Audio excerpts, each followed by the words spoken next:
नमस्कार, आप देख रहे हैं एनएमएफ न्यूज। आपके साथ मैं हूं भुवन शर्मा। बात बिहार की, जिस बिहार को कभी गुंडागर्दी और तमाम आपराधिक घटनाओं के लिए जिस तरीके से अपराध का ग्राफ बिहार में बढ़ता हुआ नजर आता था, अपराध के मामले में मिसालें पेश की जाती थी बिहार की। बिहार कैसे बदल रहा है, विकास की नई रफ्तार पकड़ रहा है, मेट्रो शहरों की तर्ज पर कैसे ग्रीन फील्ड सैटेलाइट टाउनशिप बनाने की योजना तैयार हो चुकी है, कागजों में काम पूरा हो चुका है, इसी पर बात करेंगे। ये शब्द बड़ा टेढ़ा है, ग्रीनफील्ड सैटेलाइट टाउनशिप बिहार के लिए। पंकज जी, थोड़ा सा पहले तो शब्द के मायने समझा दे, ये है क्या? इतना भारी भरकम शब्द है ये, विकास और इसका संबंध कैसे? देखिए, मैं बहुत आसान शब्दों में बता रहा हूं। ये टेक्निकल शब्द में जाएंगे तो लोग कंफ्यूज हो जाएंगे। पटना में गंगा किनारे एक इलाका है सोनपुर। ठीक है। सोनपुर इलाका है जहां दुनिया का सबसे बड़ा पशु मेला लगता है, और वहां पे गंगा के दियारा क्षेत्र में एक लंबी चौड़ी खाली जमीन है। ठीक। अब उस जमीन पे टाउनशिप्स बन रही है। अब ये टोटल जो जमीन है वो 81,730 एकड़ होगी, और 11 शहर बसने हैं वहां पे। 81,730 में कितने बसने हैं? 11 शहर। 11 जी। अब मैं और आसान शब्दों में बता रहा हूं। उत्तर प्रदेश में जैसे नोएडा बसा, आंध्र प्रदेश में जैसे अमरावती बस रहा है, ठीक है, और गुजरात के अहमदाबाद के पास जैसे धोलेरा स्मार्ट सिटी बस रही है, उसी तरह पटना के पास इसे बसाने की योजना है। नाम कुछ भी दे, ये एक प्लान्ड सिटी होगी जो कि 81,730 एकड़ में फैली हुई है। अब यहां होगा क्या, फैसिलिटी आप देख लीजिए। दक्षिण एशिया का सबसे बड़ा एयरपोर्ट होगा यहां पे, जेवर एयरपोर्ट से भी बड़ा। और ये बनाया इसलिए जा रहा है ताकि नेपाल, भूटान, आसपास के श्रीलंका के देशों का भी लोग ट्रांजिट रूट यहां से कर सके। जैसे यूरोप आप कहीं भी जाते हैं तो हिथ्रो पे उतरते हैं ना, ठीक है।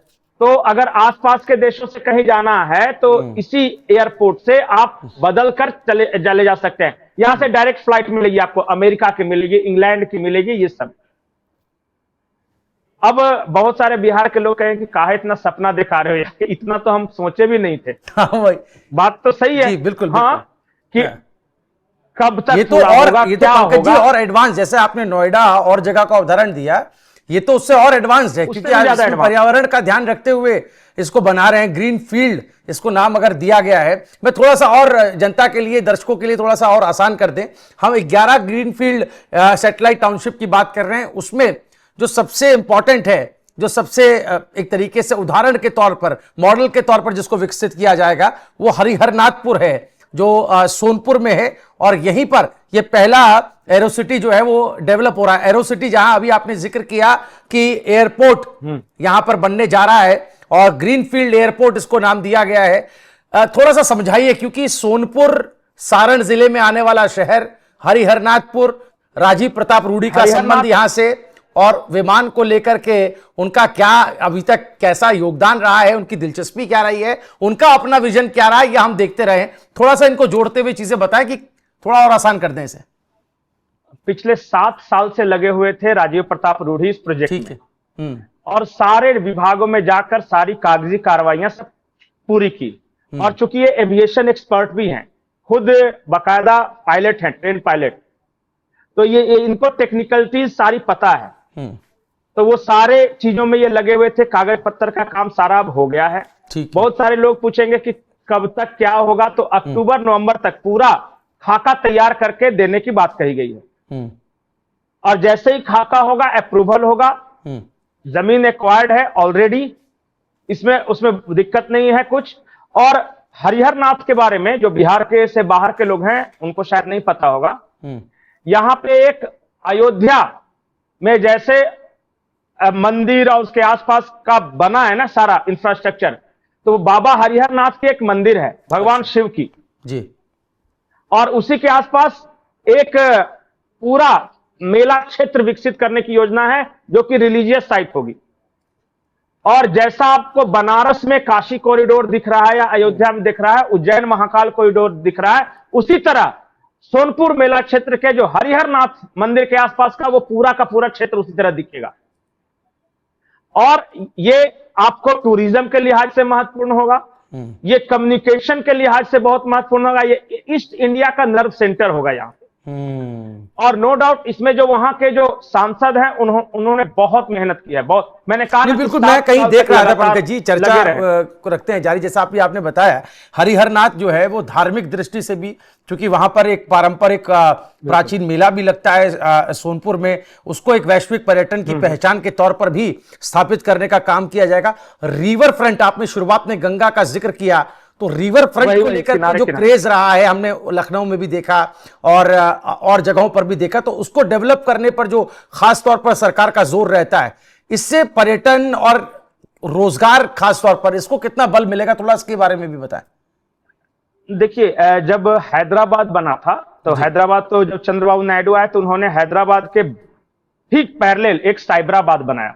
अच्छा। न्यू हैदराबाद सिटी, जिसमें कृष्णा नगर वाला पूरा इलाका आप बोल सकते हैं। जब मायावती आई तो उन्होंने नोएडा बनाया, और जब योगी जी आए तो वो पूरा जेवर एयरपोर्ट वाला जो ग्रेटर नोएडा का पूरा कॉन्सेप्ट हुआ कि कैसे वो विकसित हुआ। उसी तरह पटना तो बसा बसाया है, गंगा के इस तरफ पटना है, लेकिन उस तरफ खाली है, बीच में गंगा, और उधर एडवांस टाउनशिप और इधर पुरानी पटना। यही विकसित करने की योजना है कि दोनों तरफ, और गंगा रिवर फ्रंट इसी से बनाने की योजना है। और एक चीज मैं बता दूं, बिहार के लोग इन सब चीजों से ज्यादा इस बात में इंटरेस्टेड रहते हैं कि हमारा क्या फायदा, लोकल लोगों को क्या मिलेगा। तो लोकल लोगों के बारे में जो बता रहे हैं, ये रामलाल खेतान है बिहार इंडस्ट्रीज एसोसिएशन के, ये कह रहे हैं कि हर टाउनशिप में 50,000 लोगों को रोजगार है, और 11 टाउनशिप मिला के 5 लाख लोगों को प्रत्यक्ष रोजगार मिलना शुरू हो जाएगा जब से ये काम लगेगा। ये उनका दावा है। इसमें तो कुछ बातें और भी हैं, जैसे आईटी की बात आ रही है, बैंकिंग की बात आ रही है, फिनटेक की बात आ रही है, आगे बता रहा हूं, रियल एस्टेट पर भी बात कर लेते हैं। इसमें 5 स्टार होटल्स भी रहेंगे, 3 स्टार होटल्स के बहुत सारे रहेंगे। वो पूरा टूरिज्म वाला इलाका, मैंने कहा ना कि उसी तरह जैसे साइबराबाद, अमरावती, ग्रेटर नोएडा, उस तरह जो है ना, सेम उसी तरह का रहेगा। हाँ, उससे एडवांस होगा, क्योंकि जो बाद में बनता जाएगा पहले से बेहतर टेक्नोलॉजी होती जाएगी। बिल्कुल, इसमें ये योजना है। इसके अलावा इसमें लॉजिस्टिक सेंटर्स, अन्य सुविधाएं हैं, कन्वेंशन सेंटर्स हैं। ये नेविगेशन, वाटर नेविगेशन एक बहुत महत्वपूर्ण चीज है। अच्छा। गंगा नदी में कॉमर्शियल जहाज चलना, मान लिया कि कोई माल कलकत्ता के हल्दिया में लोड हुआ पोर्ट में, और उसको यूपी के कानपुर पहुंचाना है, तो अभी हम कैसे पहुंचाते हैं? Via road. लंबा भी पड़ता है, ईंधन की भी ज्यादा खपत है, महंगा पड़ता है। वैसे एक जहाज में हल्दिया में डालेंगे और गंगा से होते होते कानपुर में आके उसको उतार लिया जाएगा। ये इनलैंड वाटर नेविगेशन का जो कॉन्सेप्ट है वो इसमें लागू होगा। और बहुत सारी चीजें हैं, जब एक एक चीज जब मैं बताऊं, जैसे रिंग रोड होगा, इसके अलावा रेलवे जंक्शंस होंगे, आसपास के शहरों के जो प्राइवेट इन्वेस्टमेंट से तेजी आएगी, आईटी से पार्क्स रहेंगे, बैंकिंग के ऑफिस रहेंगे, रियल एस्टेट सेक्टर के लिए बिहार में गोल्डन एरा साबित होगा। लैंड पूलिंग मॉडल अपनाया जाएगा, जो जितनी जमीन अधिग्रहण हुआ है, जो और अगर जमीन की जरूरत पड़ेगी, और अगर एक चीज और है, अगर काम नहीं कर सके तय सीमा के अंदर, तो इसमें है कि उसमें से वापस कर दिया जाएगा। तो ये शर्त बहुत इंपॉर्टेंट है कि डेडलाइन में काम करना है। और तो बिहार का बड़ी महत्वपूर्ण चीज पढ़ रहा था, जब भी हमें कोई परियोजना बनानी होती है, कोई योजना, कोई हम लोग धरातल पर काम करना, उसके लिए हमें जमीन चाहिए होती है। तो मैं इसी खबर को देख रहा था, तो किसानों के लिए भी एक अलग तरह का लैंड पुलिंग मॉडल अपनाया गया है, जो भूमि अधिग्रहण के लिए हो रहा है। थोड़ा सा इसके बारे में समझना चाहते हैं, जिसमें बात आ रही है कि जो विकसित भूमि का 55% हिस्सा है वो किसानों को वापस दिया जाएगा, और जो किसान नहीं शामिल होने वाले हैं उनको बाजार दर से 4 गुना ज्यादा मुआवजा मिलेगा। तो थोड़ा सा बताइए, जो लैंड पुलिंग मॉडल है, किसानों को भी चीजों को ध्यान में रखा गया है। देखिए, उस इलाके में जैसे कि मुझे जमीन अधिग्रहण करना है, तो मैं किसानों के पास गया और उनसे मैंने जमीन ले ली। आमतौर पर शिकायत ये रहती है कि जमीन लेने के 5 साल 10 साल तक वो ऐसे ही पड़ी रहती है, वहां कुछ नहीं होता। अब यहां योजना क्या है कि मान लिया कि किसान ने एग्रीमेंट किया कि मैं आपको जमीन तो दूंगा, लेकिन सिर्फ पैसे में नहीं लूंगा, मुझे हिस्सा चाहिए वहां पे। तो वो जो डेवलप एरिया होगा, मान लिया कि एक किसान से मैंने 1 बीघा लिया और वो टाउनशिप में उसका 1 बीघा आ गया, अब वो टाउनशिप डेवलप हो गया तो एक पर्टिकुलर उस किसान को वापस कर दी जाएगी, डेवलप करके दिया जाएगा उसको। आज वो सिर्फ खेत है, कल को वहां पे आसपास सारा डेवलप करके उसको उसका हिस्सा दे दिया जाएगा। दूसरा कि अगर किसी को एक मुश्त पैसा चाहिए तो बाजार रेट से